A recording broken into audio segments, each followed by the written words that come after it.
Praise Lord, praise Lord, praise Lord. Hallelujah, hallelujah, hallelujah. सबको जय मसीह की। जय मसीह की। परमेश्वर, हमारा परमेश्वर जो सबका परमेश्वर है, वो एक खास पाप से आपको और हमको बचाना चाहता है। इस बात के लिए परमेश्वर की बेटी प्रार्थना करेगी। Hallelujah, hallelujah. महान परमेश्वर, सर्वशक्तिमान ईश्वर, ਜ਼ਮੀਨ ਆਸਮਾਨ ਦੇ ਮਾਲਿਕ ਤੇ ਖਾਲਿਕ, ਤੁਹਾਡਾ ਧੰਨਵਾਦ, ਤੁਹਾਡਾ ਸ਼ੁਕਰ ਕਰਦੇ ਸੁਆਮੀ, ਅੱਜ ਦੇ ਸੁੰਦਰ ਦਿਨ ਲਈ, ਸੁੰਦਰ ਸਮੇਂ ਲਈ, ਜੋ ਸਾਡੀਆਂ ਜ਼ਿੰਦਗੀਆਂ 'ਚ ਬਖਸ਼ਿਆ, ਖੁਸ਼ੀਆਂ ਤੇ ਆਨੰਦ ਦਾ ਦਿਨ ਬਖਸ਼ਿਆ, ਤੰਦਰੁਸਤੀ ਦਿੱਤੀ ਔਰ ਆਪਣੇ ਕਦਮਾਂ 'ਚ ਬੈਠਣ ਲਈ ਆਪਣਾ ਫਜ਼ਲ ਬਖਸ਼ਿਆ ਪ੍ਰਭੂ।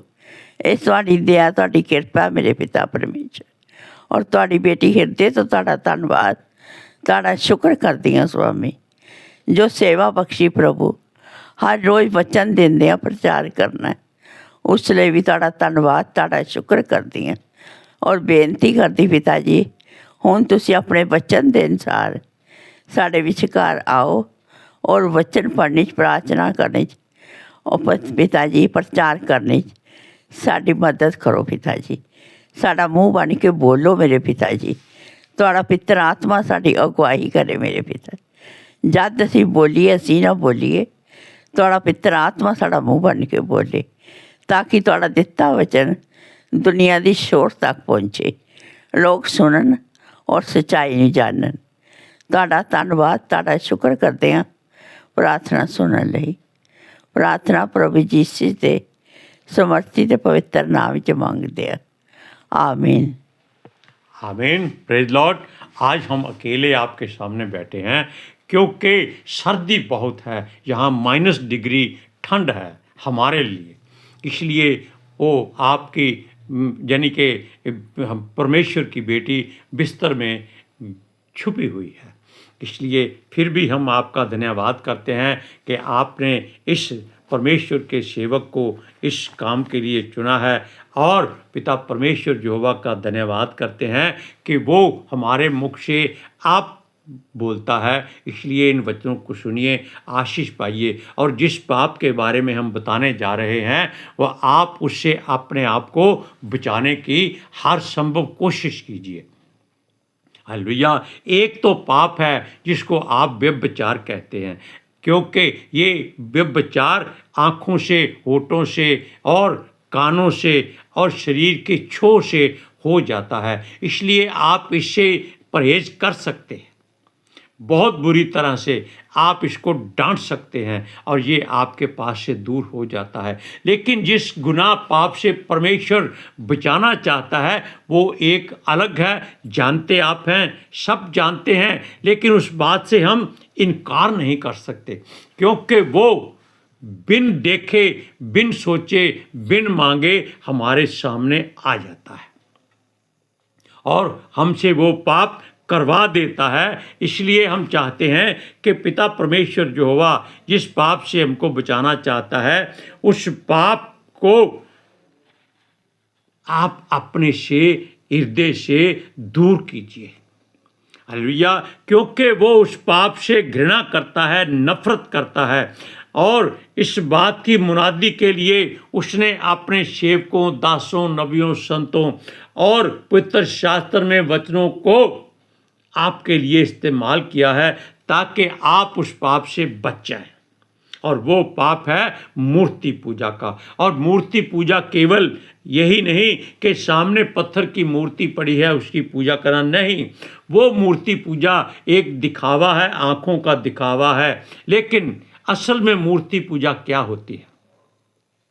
जब हम किसी बात को बार बार दोहरा देते हैं कि ये काम हमने करना है, कुछ भी हो जाए, या जिस बात के लिए परमेश्वर मना करता है कि लालच मत करो, अपने पड़ोसियों से प्रेम करो, लेकिन हम फिर भी उस बात से नफरत कर लेते हैं या घृणा कर लेते हैं, हम उनसे बातचीत नहीं करते। इसलिए परमेश्वर का ये जो पाप है आपके हृदयों और गुर्दों में बसा हुआ है, उसको निकालना चाहता है।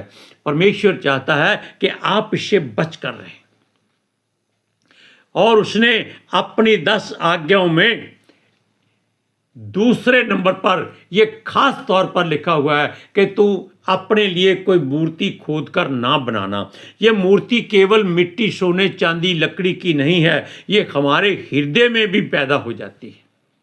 क्यों हम सोचते रहते हैं कि भाई हमारे इतने धन दौलत वहाँ पड़ी हुई है, उसको कैसे लाना है। ये सारी बातें एक ही काम करती हैं, ये एक मूर्ति पूजा का स्थान बना देती हैं।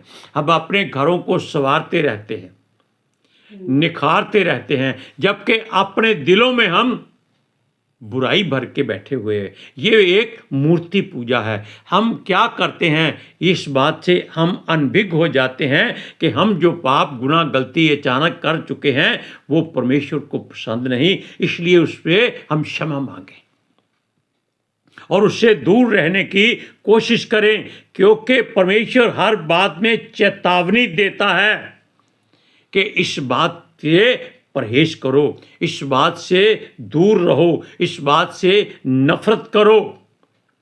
संसार जो करता है उसको करने दो, आपको कुछ नहीं लेना देना। केवल आप अपने आप को इस बात के लिए सुधार लो। यह बात उसकी 10 आज्ञाओं में हमने बताया कि दूसरे नंबर पर लिखी है। इस बात के लिए स्वर्ग में जब मुनादी होती है कि भाई मूर्ति पूजा से परहेज करो, आप सोचते हैं कोई स्वर्गदूत आ जाए और हमारे घर में हमें दर्शन दे जाए, हम उससे धन सोना चांदी मांग लें। ये मूर्ति पूजा है, क्योंकि आप किसी स्वर्गदूत की भी पूजा नहीं कर सकते, आप उसके आगे भी नहीं झुक सकते। आपने कई बार पढ़ा है कि दानियल के पास भी स्वर्गदूत आया था, उसने उसके आगे गिरकर दंडवत किया, तब परमेश्वर के स्वर्गदूत ने उसको मना कर दिया। और यूहन्ना के बात भी करते हैं प्रकाशित वाक्य में, उसने भी स्वर्गदूत के आगे गिरकर दंडवत किया, उसने भी उसको मना कर दिया। लेकिन अगर आप किसी बात में दंडवत कर चुके हैं कोई बात नहीं, लेकिन उसको महिमा मत दीजिए, महिमा केवल पिता परमेश्वर यहोवा को देनी है। आप जानते हैं स्वर्गदूत आए थे, अब्राहम ने भी दंडवत किया था, लेकिन वो यहोवा परमेश्वर की ओर से भेजे गए थे। वो बहुत बड़े काम के लिए आए थे कि मूर्ति पूजा जो धरती पर हो रही है उसको नाश करना है। व्यभिचार भी एक मूर्ति पूजा की तरह है, क्योंकि हम उसको आंखों में बसा लेते हैं, दिल में उसकी तस्वीर उतार लेते हैं और मन में अपनी भावनाएं जागृत कर देते हैं। ये भी मूर्ति पूजा है। इसीलिए परमेश्वर ने अपने स्वर्गदूतों को भेजा था कि जाकर सदोम और अमोरा को नाश कर दो।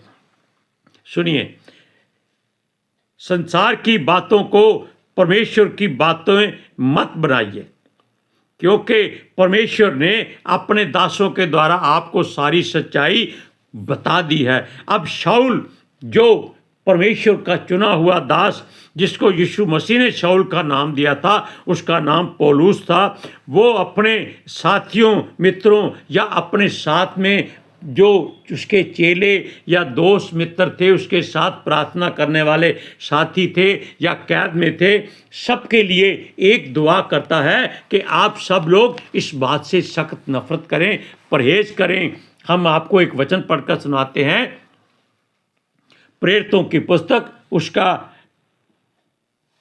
19वां अध्याय उसकी 16वीं आयत में, जब पौलुस एथेंस में था, उसको वो अपने मित्रों की बाट जोड़ रहा था। सुनिए, जब पौलुस एथेंस में उसकी बाट जोड़ रहा था तो नगर को मूर्तों से भरा हुआ देखकर उसका जी जल गया। आप जानते हैं कि ये कितना बड़ा गुनाह है परमेश्वर की निगाह में, क्योंकि परमेश्वर को किसी ने देखा नहीं, हम उसकी तस्वीरें बनाए जा रहे हैं। दूसरा वचन लिखा है, अंत वह आराधनालय में यहूदियों और भक्तों से और चौक में जो लोग उससे मिलते थे उनसे हर दिन वाद विवाद करता था। कहाँ पर? हर जगह में, हर बात में उन सब लोगों को जो उसको आते जाते मिलते थे उनको पूछता था कि ये मूर्तियाँ आपने क्यों बनाई है, क्या आपने इसको देखा है? कोई नहीं जानता। वो कहते थे हमने नहीं देखा। तो कहता है फिर मूर्तियाँ आपने क्यों बनाई हैं, क्यों इनकी पूजा करते हो जब आपने इनको देखा ही नहीं है? क्योंकि परमेश्वर किसी को दिखाई नहीं देता। क्योंकि पौलुस कहता है जिन बातों को वो यीशु मसीह के आने से पहले, जबकि यीशु मसीह उसके जीवन में नहीं आया था, वो बहुत प्रिय और मूल्यवान थी, आज वो उन सबको कूड़ा समझता है। क्योंकि यीशु मसीह जब उसको मिल गया, उसको संसार की सारी आत्मिक दौलत मिल जाती। हालेलुया। सुनिए, संसार कभी सुधरेगा ही नहीं, क्योंकि इसके मार्ग हमेशा नरक की ओर जाते हैं, स्वर्ग की ओर नहीं जाते। सुनिए, वो कहता है कि इन बातों से दूरी बना लो, इन बातों से, मूर्ति पूजा से आप हट जाओ। आपके मन में भी किसी बात की तस्वीर नहीं आनी चाहिए। सुनिए, जब पौलुस एथेंस में मूर्तों को देखकर क्रोधित हुआ, तब उसने लोगों को बहुत समझाया, बहुत ही ज़्यादा, कि हट जाओ, ऐसी बात मत करो, परमेश्वर का क्रोध बढ़ता है। वो उसको क्या कहते होंगे, तू जा अपना काम कर, हमारा मर्जी, हम जो मर्जी करें। और वो उनको बहुत समझा कर थक गया था। सुनिए, यह बात बहुत फैल गई कि कोई मनुष्य, यानी कि तब लोगों ने आपस में एक दूसरे से बातें करनी शुरू कर दी कि ऐसा एक मनुष्य है जो हमारे ईश्वरों देवताओं की अनादर करता है, बेइज्जती करता है, और उनको वो कहता है कि ये बेकार है, इनकी पूजा आराधना मत करो। अब क्या हो गया? परमेश्वर के दास, परमेश्वर के सेवक के लिए मुश्किलें खड़ी होनी शुरू हो गई, क्योंकि शैतान चाहता है कि लोग मूर्ति पूजा करें और परमेश्वर को भूल जाएं और सारे के सारे उसके नरक में आकर उसको भर दें, ताकि कोई मनुष्य बचाया ना जाए। इसीलिए पौलुस इन लोगों को समझाता था कि ये बात गलत है, पाप है, इससे बच जाओ। ये व्यभिचार से भी बुरा पाप है। क्यों? परमेश्वर की सूरत नहीं है, आप लोग उसकी सूरत क्यों बना रहे हैं? आप अपनी सूरत क्यों नहीं बनाते जो परमेश्वर से मिलती जुलती है? क्योंकि परमेश्वर ने मनुष्य को अपनी सूरत और सीरत में बनाया था, तो फिर आप अपनी पूजा क्यों नहीं करते? वो नहीं मानते। वो उल्टी सीधी मूर्तियां बनाकर उनको धूप देते थे, तेल चढ़ाते थे, उनके सामने बलिदान करते थे, और उनके आगे कई बार अपने बच्चों को भी बलिदान कर देते थे। कितनी बुराई वाली बात करते थे। परमेश्वर कितना दुखी होता था उनको देख देख कर। और पौलुस की बात आप सोच नहीं सकते कि वो बेचारा दिन रात सोता नहीं था कि ये लोग इतना गुनाह पाप में फंसे हुए हैं, इनको कैसे बचाया जाए। सुनिए, वो आकर उसके साथ तर्क वितर्क करते थे और उसको क्या कहते थे जानते हैं? कि ये बकवादी मनुष्य है।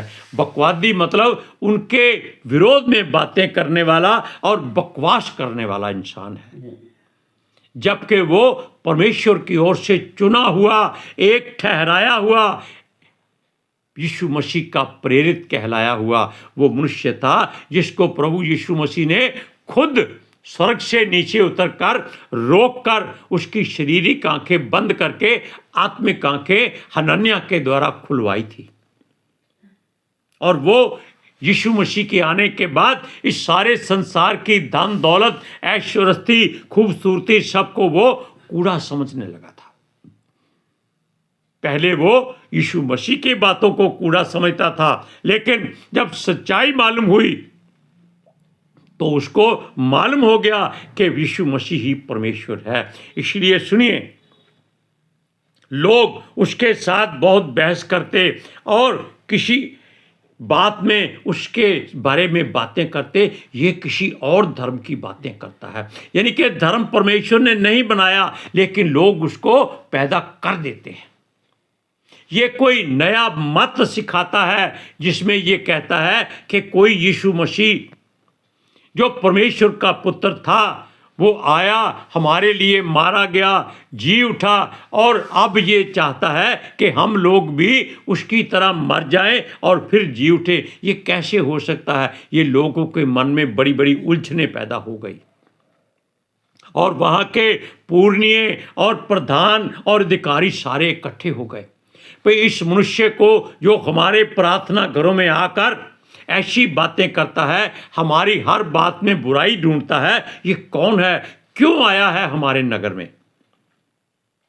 जैसे आप जानते हैं कि लूत सदोम और अमोरा के नगरों के लिए बहुत प्रार्थना करता था कि ये लोग बच जाएं, नाश ना हो। अब्राहम ने भी पिता परमेश्वर यहोवा से कहा था कि हे प्रभु, अगर 50 लोग धर्मी वहां मिल जाएं तो फिर नाश करना छोड़ देगा? परमेश्वर ने कहा हाँ। बात करते करते 10 लोगों पर आ गई। हे परमेश्वर, क्रोध मत कर, अगर उसमें 10 मिल जाएं। परमेश्वर ने कहा मैं तब भी छोड़ दूंगा। कितने मिले? केवल 3 जन, एक लूत और उसकी 2 बेटियां, क्योंकि उसकी पत्नी परमेश्वर का हुक्म ना मानकर पत्थर का नमक का खंबा बन गई थी। अब सुनिए,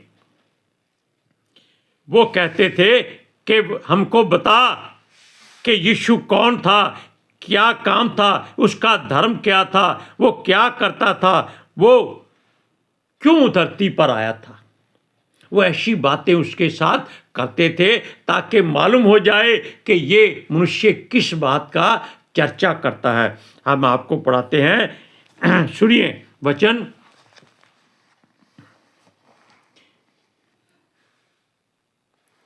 16, 17, 18। जब